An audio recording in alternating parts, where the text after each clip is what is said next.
तो देखो अब जो हम पढ़ने वाले हैं वो एक्चुअल हमने प्रीवियस क्लासेस में देख ही लिया है, राइट। बट अगर आपको याद नहीं है तो मैं थोड़ा आपको रिकॉल करवा देती हूँ। देखो क्या दिया हुआ है, यहाँ पे आपको एक सर्कल दिख रहा है, राइट। सर्कल में ये जो दिया हुआ है ये हमारी क्या है, डायामीटर है। देखो ध्यान से देखना, ये हमारी डायामीटर है, ये कोई कॉर्ड नहीं है, ठीक है। अगर ये डायामीटर है तो ये हमारा क्या हो गया, ये हमारा एक सेमी सर्कल हो गया। वैसे ही ये भी हमारा क्या हो गया, ये भी हमारा एक सेमी सर्कल हो गया, राइट। आप देख रहे हो ये हमारा एक सेमी सर्कल हो गया, ये भी हमारा एक सेमी सर्कल हो गया, ओके।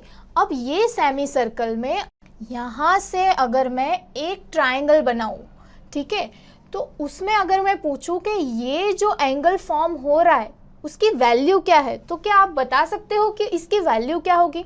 ध्यान से देखो, ये जो एक सेमी सर्कल है उसमें मैंने यहाँ से एक ट्राइंगल बना लिया, ठीक है। तो ये जो एंगल फॉर्म हो रहा है, अगर मुझे उसकी वैल्यू पता करनी है तो आप बता सकते हो कि उसकी वैल्यू क्या है, राइट। ये तो हमने प्रीवियस क्लासेस में देखा हुआ है एक्चुअली। ये क्या हो जाएगा, इसके एंगल की वैल्यू हमारी 90 डिग्री हो जाएगी, राइट। ये हमने देखा है। वैसे ही अगर मैं एक दूसरा ट्राइंगल बना दूं, राइट, तो इसके एंगल की वैल्यू भी क्या होगी, ये भी आपको 90 डिग्री दिख रहा है, राइट। वैसे ही अगर मैं एक और ट्राइंगल बना लूं तो इसकी वैल्यू भी क्या होगी, 90 डिग्री होगी, राइट। तो अब तो आप समझ ही रहे हो कि मैं क्या कहना चाहती हूँ कि कोई भी सेमी सर्कल में अगर हम कोई भी ट्राइंगल बना ले तो उसके बीच में जो एंगल फॉर्म हो रहा है वो हमेशा क्या होगा, 90 डिग्री होगा, ठीक है। वैसे ही अगर ये देखो, ये नीचे का जो सर्कल है उसमें भी यही है, ठीक है, उसमें भी यही फंडा अप्लाई करना है।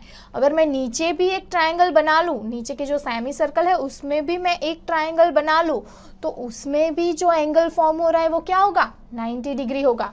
तो देखो बेसिकली हम क्या लिख सकते हैं, angle in semi circle is equals to 90 degree.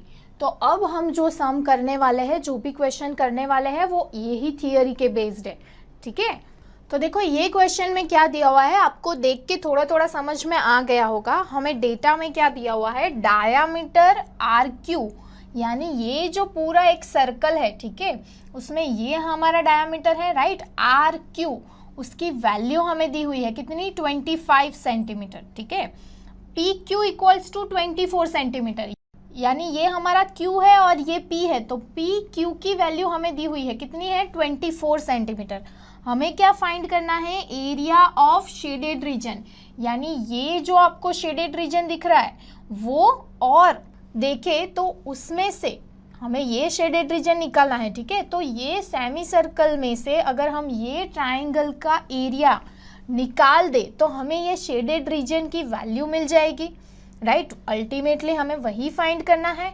और हमने क्या देखा कि ये जो सेमी सर्कल है, राइट, तो ये ट्राइंगल में ये जो एंगल फॉर्म हो रहा है उसकी वैल्यू क्या होगी, 90 डिग्री होगी, राइट। सेमी सर्कल में अगर कोई भी ट्राइंगल फॉर्म हो रहा है तो उसमें ये एंगल की वैल्यू क्या होगी, 90 डिग्री। ये भी अभी हमने देखा, राइट। तो अब तो हमें क्लियरली पता चल गया कि हमारा रिक्वायर्ड एरिया क्या होगा, हमारा रिक्वायर्ड एरिया होगा area of semi circle, right, यानी ये जो पूरा सेमी सर्कल दिख रहा है वो means area of semi circle. उसमें से हम क्या माइनस करेंगे, उसमें से हम ये जो ट्राइंगल हमें दिख रहा है उसका एरिया हम माइनस करेंगे, right, minus area of triangle.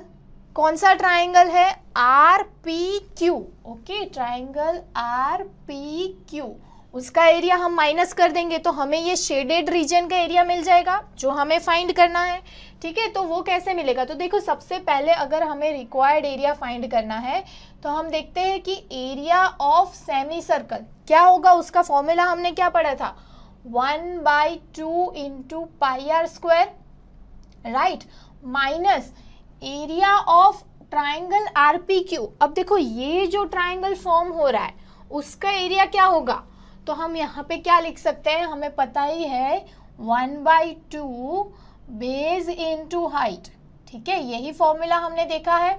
अब देखो आगे हमने जो प्रीवियस बहुत सारे एग्जांपल्स किए, थोड़े एग्जांपल्स हमने ट्राइंगल के बेस किए थे ना, उसमें हमने क्या लिया था, √3/4 इंटू साइड स्क्वायर। बट वो ट्राइंगल में हमने वो फॉर्मूला क्यों अप्लाई किया था, क्योंकि वो इक्विलेटरल ट्राइंगल था, राइट। यहाँ पे हमारा जो ट्राइंगल है वो राइट एंगल ट्राइंगल है, इसलिए हमने क्या फॉर्मूला लिया है, 1/2 बेस इंटू हाइट। तो समझ में आ गया। अब देखो यहाँ पे हम वैल्यू सब्स्टिट्यूट करते हैं, तो सबसे पहले 1/2 पाई की जगह पे क्या लिखेंगे, 22/7 इंटू आर स्क्वायर, यानी सेमी सर्कल की रेडियस, ये जो पूरा सेमी सर्कल आपको दिख रहा है उसकी रेडियस, तो ये हमारा डायामीटर है, राइट, सर्कल का, ये सेमी सर्कल का डायामीटर है, तो उसकी रेडियस क्या हो जाएगी, ये हमें क्या दिया हुआ है 25, आर क्यू की वैल्यू 25 दी है, तो सेमी सर्कल की रेडियस 25/2 हो जाएगी। तो यहाँ पे हम क्या लिखेंगे, 25/2 द होल स्क्वायर माइनस 1/2। अब देखो बेस यानी हमारा ये हो गया, तो बेस की वैल्यू तो हमें दी नहीं हुई है, तो हम यहाँ पे अननोन क्या लिखते हैं अभी के लिए, बेस इंटू हाइट। तो देखो बेस लिख दिया, अब हाइट निकालनी है। अब हाइट देखो, ये अगर हमारा राइट एंगल ट्राइंगल है और ये हमारा बेस है, तो 90 डिग्री यहाँ पे फॉर्म हो रहा है, तो हमारी हाइट क्या हो जाएगी ये, और उसकी वैल्यू ऑलरेडी हमारे पास है, कितनी है 24 सेंटीमीटर, तो हम यहाँ पे लिख देते हैं 24 सेंटीमीटर। ठीक है, अब हमें क्या निकालना है, हमें ये बेस की वैल्यू निकालनी पड़ेगी। ये बेस की वैल्यू तो नहीं है ना हमारे पास, बट आप देखो ये राइट एंगल ट्राइंगल में हमारे पास हाइपोटेनियस की वैल्यू भी है और ये हाइट की वैल्यू भी है, तो हमें ये बेस जो हमें फाइंड करना है वो मिल जाएगा। कैसे मिलेगा, पाइथागोरस थ्योरम से मिल जाएगा। तो हम यहाँ पे लिखते हैं सबसे पहले बाय पाइथागोरस थ्योरम, क्या लिख सकते हैं हम, हाइट मीन्स हाइपोटेनियस की स्क्वायर, यानी क्या लिखेंगे 25 whole square is equals to 24 square plus base square, right. अब इसको हमें सॉल्व करना है, तो इसको सिंप्लीफाई करने पे हमें बेस की वैल्यू मिलेगी 7 सेंटीमीटर, राइट। तो अब तो हमें क्या करना है, अब हमारे पास बेस की वैल्यू आ चुकी है, कितनी है 7 सेंटीमीटर, वो सिर्फ हमें इसमें सब्स्टिट्यूट करनी है। ठीक है, तो चलो कर देते हैं हम इसको, सिंप्लीफाई करने पे यहाँ पे 11 आएगा। ठीक है, 11 into 25 whole square divided by 14 minus यहाँ पे क्या होगा 1/2 इंटू बेस की वैल्यू कितनी आई 7 इंटू 24, इसको सॉल्व करेंगे तो 12 आएगा। ठीक है, अब इसको तो आप सिंप्लीफाई कर ही सकते हो, इसको सिंप्लीफाई करने पे आपको जो भी आंसर मिलेगा वो हमारा फाइनल आंसर होगा, राइट, वो हमारा रिक्वायर्ड एरिया होगा।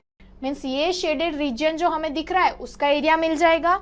तो हमने जो फंडामेंटल थ्योरी अभी पढ़ी थी वही यहाँ पे अप्लाई करनी है। ओके, तो स्टूडेंट्स अगर ड्रोन स्टडी की ये वीडियोस आपको अच्छे लग रहे हैं तो आप प्लीज इनको लाइक करें, सब्सक्राइब करें, कमेंट्स लिखें, स्टूडेंट्स अपने थॉट्स बताएं, हमारे साथ शेयर करें कि आप और क्या चाहते हैं। और इतना ही नहीं स्टूडेंट्स, सबसे इंपॉर्टेंट नीचे शेयर बटन पे क्लिक करें और अपने दोस्तों के साथ इन वीडियोस को व्हाट्सएप और फेसबुक पे शेयर करें स्टूडेंट्स, ताकि वो भी इन वीडियोस का फायदा उठा सकें स्टूडेंट्स, राइट।